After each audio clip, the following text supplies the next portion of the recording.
Good morning, good evening, good afternoon, wherever you are in the world. This is John with Tommy's Top Picks here to bring you your weekly flesh and blood market update. Let's get into it. Not a lot of activity, but there is some activity. Mostly to the downside. It is unfortunate. We are seeing a trailing down of several boxes across the board here with a few exceptions. So let's go ahead and dive in, get you the details. Crew is down 4.81%, giving it an honorable mention at $99 a box from 104. This is the unlimited box. Monarch down 4.84% to 59. Again, an honorable mention from 62 last week. So Crew, Mon down. Basically, all the unlimited boxes are down at least a little bit. Those two standing out the most. Going on to the unlimited cases, WTR unlimited case down 6.82% to 355 from 381. This actually hit the heat metric, so it's got a cool color, I guess is how we call it. I don't know. Moving on to the first edition boxes, because nothing else is of note. WTR first edition is up 6.67%. Again, this is a listed price. It's not really sales. It's not really, reality. So just, take that with a grain of salt. But it's 4,800 from 4,500. So the one upside one is kind of fake. So it's mostly a downside market today. ARC is down 4.5%, 2,100 from 2,199. So that's honorable mention. Monarch is 5.98% down, 110 from 117. Not a big change there, really, but kind of interesting to see this continual decline, even though we're about to see Dust Till Dawn. I'm curious why. I know it's like a sell the news, buy the hype, sell the news, or buy the rumor, sell the news situation where, Dust Till Dawn is the rumor of some of the new stuff.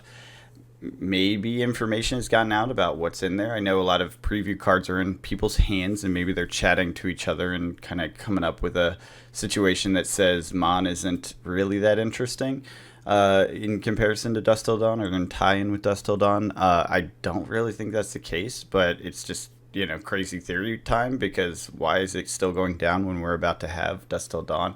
Spoilers start in a few days. I don't know. It's curious to me. I'm baffled by it. So that said, this is where we're at, and 110 is probably a steal for Mon first, I'll be honest. Moving on, not much to talk about till we get to cases. We have a new listing on TCG Player, up 37.10% to the all-fake number of 27,420. Yeah. So we have a listing of WTR first case. Yeah, no one's going to buy it at that price. You could get it in person, much safer, less taxes, less fees. Well, I guess there's still taxes, but less fees. At any fab event. Well, I wouldn't say any fab event. The fab events with the bigger vendors definitely saw it sold for $20,000. So I don't know why you would spend an extra $7,000 when you could do it in person and have it in your hands and have it authenticated and all that stuff. Anyways, moving on. Dynasty is the only real heat in this whole thing. Dynasty first edition cases up 5% to 315 from 300. Not much to talk about. A month ago is here, and it was higher, 3 weeks ago. So it's, just oscillating in its sort of category here, but, worth noting, it stands out. Yeah, so, oops, sorry, I didn't realize that didn't show for you. That is really it. I did want to show one thing. MinMax put a rare drop up, the first edition Arcane for $18.50. So if we're looking at this price up here, which did come down $100, this is even overpriced compared to what MinMax was offering in an email like flyer thing, come buy from us situation. So anyone who's bought from MinMax that kept those turned on got this notification that you could get Arcane Rising first edition box for $18.50. So in reality, this is kind of the market price. Keep that in mind going forward when you see these. When I say don't buy these things on TCG Player, there's a reason I say it. They're overpriced on TCG Player. That applies to WTR, ARC, first edition boxes, cases as well. Maybe Crew, although I have seen Crew stay more in line with what you see out in the world. So That might change in the future as supply diminishes, because that's kind of the kicker on that. When supply diminishes, you have these large variances, and that's where you can get a good deal, but it's definitely something to keep an eye on. All right, let's jump into some cards. So the market itself is really quiet. I haven't noticed anything going crazy. I haven't noticed any crazy buyouts. If you have, leave a comment below. But I did want to call out that we are approaching optimal time to buy cards that are essentially from the previous set valuable collectibles. And so what you're seeing is the max boredom is approaching. We're not there yet, but it's approaching. And so you're seeing a decline in value or price of various staples and legendaries and things that if you're a collector you will want to own at one point. Now, last time we had this bottom happen basically right now.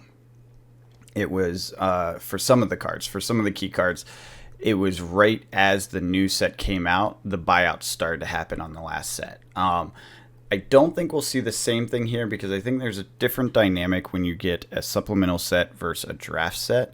And I think we're going to see this with every other set. We're going to see a variance in how this works. So I don't think we're max doldrums yet for outsiders. That said, I'm going to keep an eye on these ones in the coming months. And if I'm wrong, I'm wrong, and I'll talk about it. If I'm right, then I will point it out as a pattern to keep an eye on going into the future for future sets and how to do it. But what I'm basically saying is draft boxes, their doldrums happen, I'm guessing, in the middle of the next supplemental set. Supplemental doldrums happen much earlier, kind of at the beginning of the next set, the next draft set. I'm guessing the reason for that is that draft sets draw in new players, and so there's a higher demand curve. Now, this is all to say, it's all theory, it's all something I want to monitor and see if it's true, but beyond that, it's also on the precipice of an economic downturn. I think at this point, even though people were saying we had a recession before with those 2 quarters that didn't count because unemployment never went up, we are now approaching a point where most of the indicators are showing that in the next 6 to maybe 9 months or so, we will enter a real recession. It does look like it will be a slow recession instead of a fast recession. That will change the dynamics of card markets. I am certain of it, because these are, in a lot of senses, a luxury good, especially things like the collectible ones, right? So keep that in mind. Anyways, let's jump through some cards that I think are worth watching over the next few months. Cold foils, that's where I'm at. Cold foil legendaries from Outsiders, $89 for the Flick Knives. It has been declining. If you look at the sales history of the cold foils, it has been on the decline. 89 is below the last sold, which was 8 days ago at 110. Before that, it was 91, 93. You see, we're below all of these prices going back to the beginning of the month, and there's barely any sell-through on these. So I fully expect that this will continue to decline as people care less.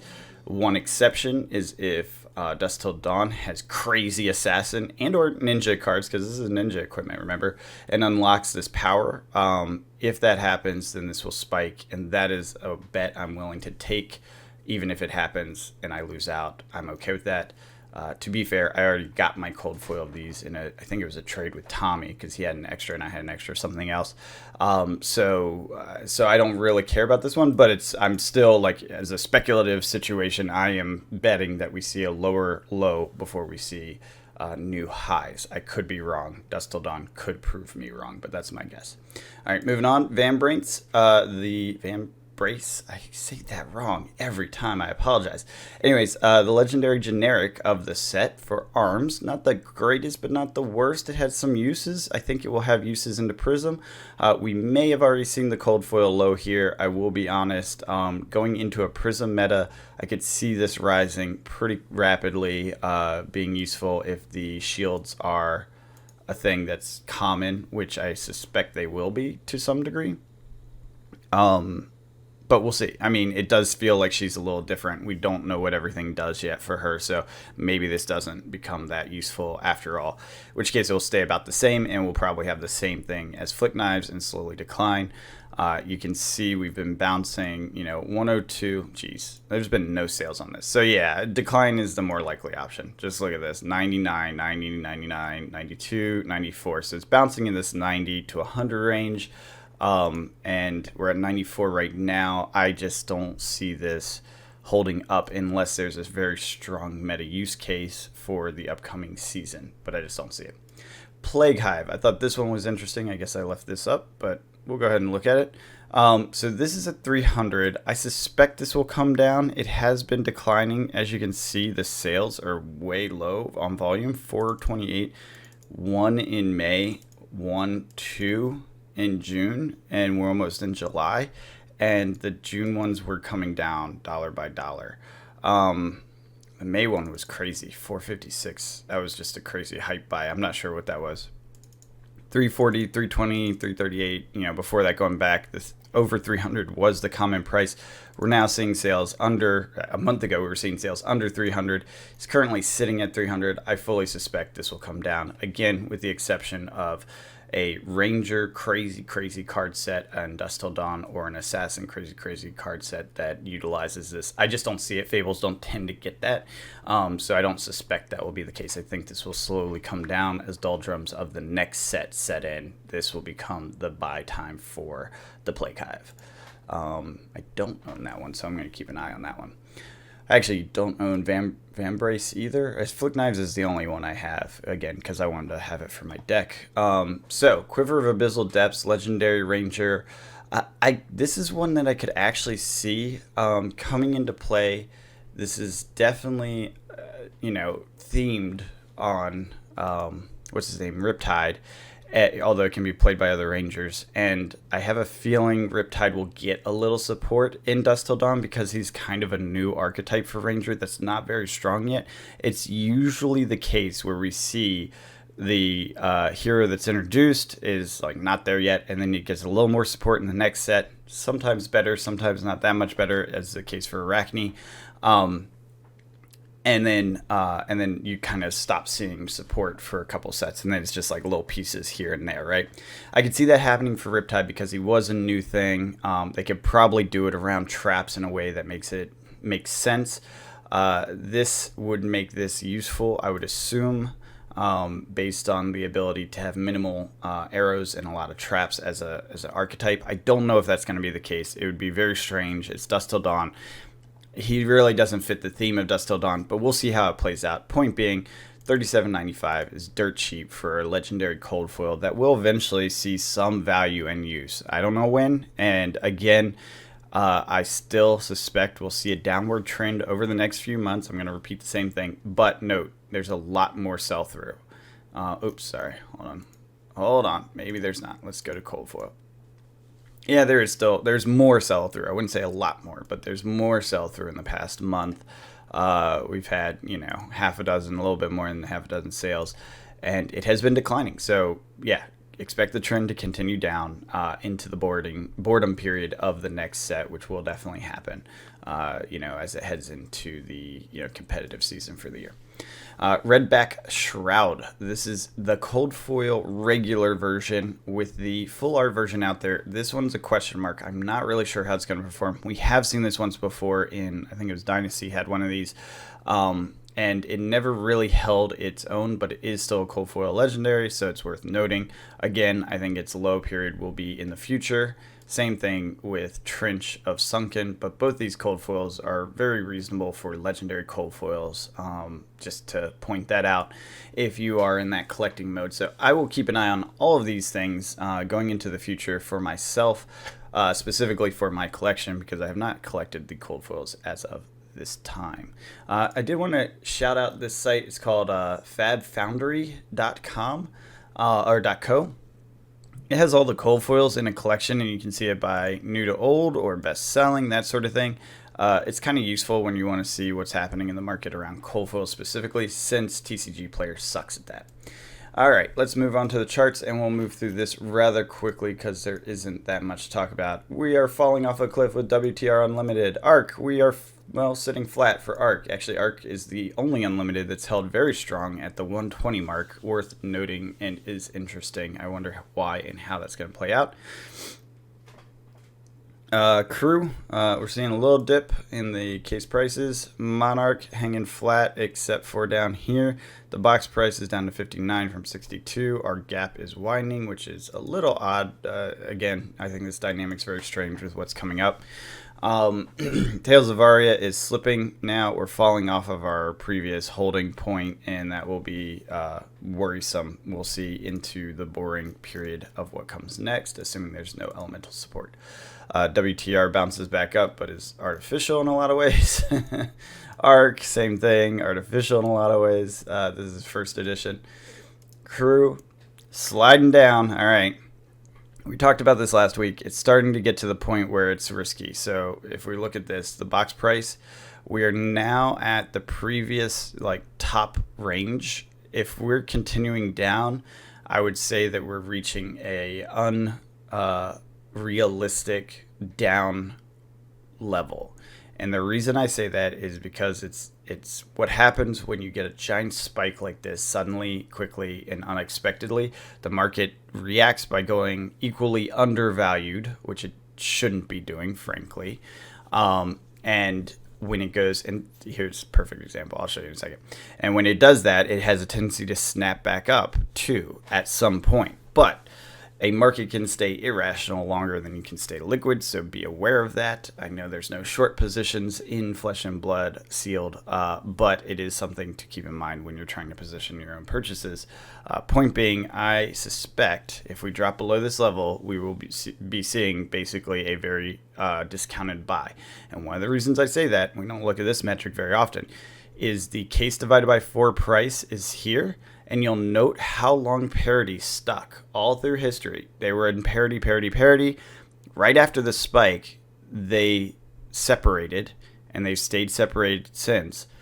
But to me, that means the real price for this product is somewhere closer. Maybe there's still a gap. Maybe it's here, right? But 600 versus 500, that's a deal. That's how I'm looking at it. Future will tell. We will see, but this is one I am going to watch closely because I think Crew is undervalued and has been undervalued for quite some time. First edition Crew. Monarch. So sliding into the glide path, we are a little bit below, and we're seeing a similar thing here where the gap is holding up. This might be artificially low, as I said. This Monarch first edition at 110 seems a little bit lower than it should be. Not unbearably low, not insane, not like Crew, because we had this gap here, so it does happen. And here, actually. So it does happen, but point being that it's starting to get in that territory where it's like, that doesn't really make sense. That's too low, right? So you might get a discount in the next week or two if you're lucky. I'm guessing Dusk Till Dawn will turn that around, though, as soon as we get these previews this weekend. So, anyways, Tales of Aria Brontosaurus chart. It's still kind of Brontosaurus-y. Not much to say there. Everfest, same thing. No Brontosaurus legs. We're going to keep going. Uprising. Yeah, just sliding down. Staying at map. Nothing special. Dynasty, sliding down, some recovery, but we'll see. Again, map should be holding, and it's not. It's really weird. I'm surprised they're not pushing on people about that. Outsiders, just flat, kind of hanging out. It's pretty good, actually, considering post-release. This is actually a pretty common curve, a healthy curve that you see. The hype, the drop, and the steady state. So hopefully it stays there, gets a little higher, because, again, we're below map. I guess there's a way around it. There must be a way around it that people have figured out that, LSS can't enact anything on, and that's what's going on, because otherwise I just don't get it. Anyways, I hope you guys are out there cracking packs. Looking forward to these Dusk Till Dawn, spoilers. Check out the podcast this weekend. Tommy and I will be going through most of the cards. It will be a little later than usual. Sorry, there was no Fab Watch. We couldn't come up with anything that was interesting to talk about on the card side, so it was so quiet this week. That will all change as of next week, I am sure of it, with everything going on. But yeah, if you like the content, hit the subscribe button, leave a comment. I do read your comments. I love them. They give me a lot of joy to hear what you guys are thinking about. So share the love. Send me a note. Anyways, I hope you guys are having fun cracking packs, playing games. And until next time, have a good one.